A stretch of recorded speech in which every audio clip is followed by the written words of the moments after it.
Monsieur le ministre, notre débat permet de poser les limites économiques, juridiques, éthiques de l'intelligence artificielle. Et je vous remercie, monsieur le ministre, d'avoir également cité les opportunités en termes de développement économique pour notre industrie française, et particulièrement d'avoir cité Angers, mon territoire, où se déroule en ce moment même, toute la semaine, le World Electronic Forum, le forum de l'électronique internationale, et qui est une opportunité extraordinaire pour faire valoir nos savoir-faire et pour défendre la filière électronique française.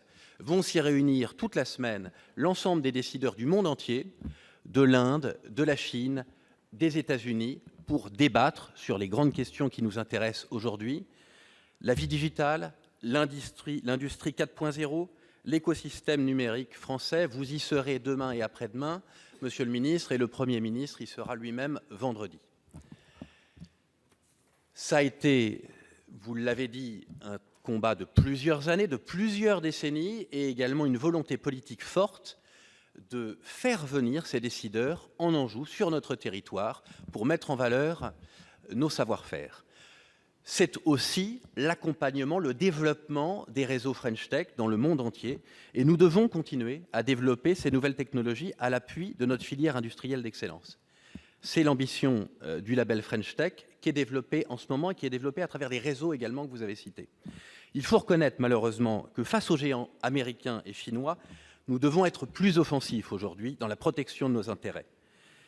Notre pays doit rapidement s'engager dans une stratégie de souveraineté numérique. C'est pourquoi cette dynamique peut d'ailleurs trouver un écho au niveau européen, comme l'a rappelé notre président Malhuret.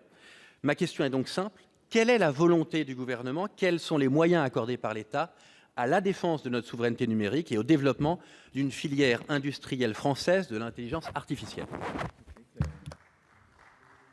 Monsieur le ministre. Merci. Ça me donnera l'occasion de répondre sur le volet financier, et ça me permettra aussi, je n'en aurai pas pour tout le monde, de souligner aussi le dynamisme de Dijon dans le cadre des Food Tech, où je me rendrai dans près de 2 semaines et où je vous retrouverai, monsieur le sénateur. Mais il était important que je puisse dire qu'il n'y avait pas qu'un seul territoire capable d'innover sur ces sujets. Sur le financement, on a fait plusieurs annonces déjà existantes, et je le répète encore une fois, je ne viens pas avec toutes les réponses. Dans la lettre de mission que nous avons faite à M. Villani et dans les différents rapports qui ont été rendus, mais dans la lettre de mission, il y a la volonté d'identifier les secteurs dans lesquels nous pensons qu'il faut mobiliser des moyens publics, ceux dans lesquels il faut faciliter la mobilisation des moyens privés, et à quelle hauteur.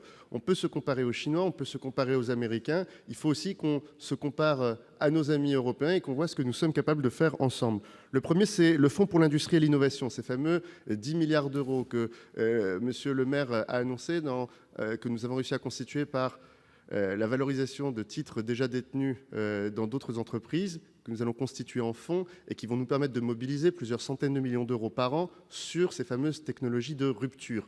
Dans ces technologies de rupture, il y aura toujours une composante d'intelligence artificielle, mais pas que, parce que ce que je vous rappelais tout à l'heure, les grandes innovations liées à l'intelligence artificielle, elles sont surtout dans les usages finaux. Tout à l'heure, je vous parlais de ce prix Starter. Son innovation, c'est de personnaliser le traitement du cancer, de diviser par 2 les quantités de soins à transmettre aux malades et de multiplier les capacités de survie des patients. C'est ça, ces transformations, et c'est là-dessus il faudra qu'on soit capable de décider si c'est sur la santé qu'il faut d'urgence être compétitif, est-ce que c'est sur l'agriculture qu'il faut d'urgence être compétitif. Mais ce qui est certain, c'est qu'on n'a pas les mêmes retards sur toutes les technologies, et on n'a pas les mêmes chances sur toutes les technologies. Il y a des pays qui sont peut-être allés déjà très loin sur certains. Alors il ne faut pas renoncer, mais c'est peut-être pas à ces endroits-là qu'il faudra qu'on mobilise